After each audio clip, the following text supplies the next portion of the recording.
Double earthquake o dalawang magkasunod na lindol ang naranasan kahapon sa Davao Oriental. Naramdaman din ng malakas na pagyanig pati na sa mga kalapit na probinsya, gaya sa Davao de Oro kung saan 3 ang patay dahil sa landslide. Nasa frontline ng balitang yan, si Rainiel Pawi. Sa pulsa sa CCTV na ito, ang ikalawang lindol nitong Biyernes sa bayan ng Lupon, Davao Oriental. Kita ang pagyanig sa loob ng bilihan ng tubig na yan pasado alas 7 kagabi. Inilikas naman ang mga pasyente sa ospital na ito sa Mati City dahil sa muling pagyanig. Karamihan sa kanila, mga nakahiga sa kama. Meron ding mga naka-wheelchair na may swero pa. Bukod dyan, may isa ring nawalan ng malay dahil sa lindol.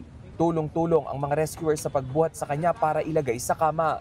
Ayon sa FIVOX, muling niyanig ng magnitude 6.8 pasado alas 7 kagabi ang dagat na sakop ng Manay, Davao Oriental. Hindi nalalayo ang epicenter nito sa naunang naitala at mas malakas na lindol noong umaga na magnitude 7.4.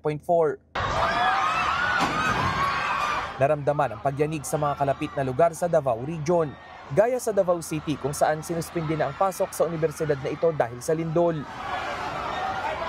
Sa Butuan City, isang mall ang napuruhan at bumagsak ang harapang bahagi nito. Maging sa Bislig City, Surigao del Sur, napasigaw at napalikas ang mga tao sa takot. Oh my God! Pati na sa Tagum City kung saan nabasag ang salamin at bintana ng kanilang City Hall.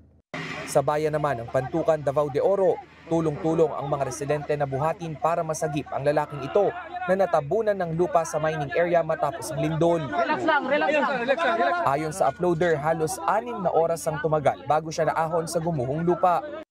Nasagip din ngayong araw ang isa pang biktima ng landslide. Isinakay na siya sa duyan para ibaba.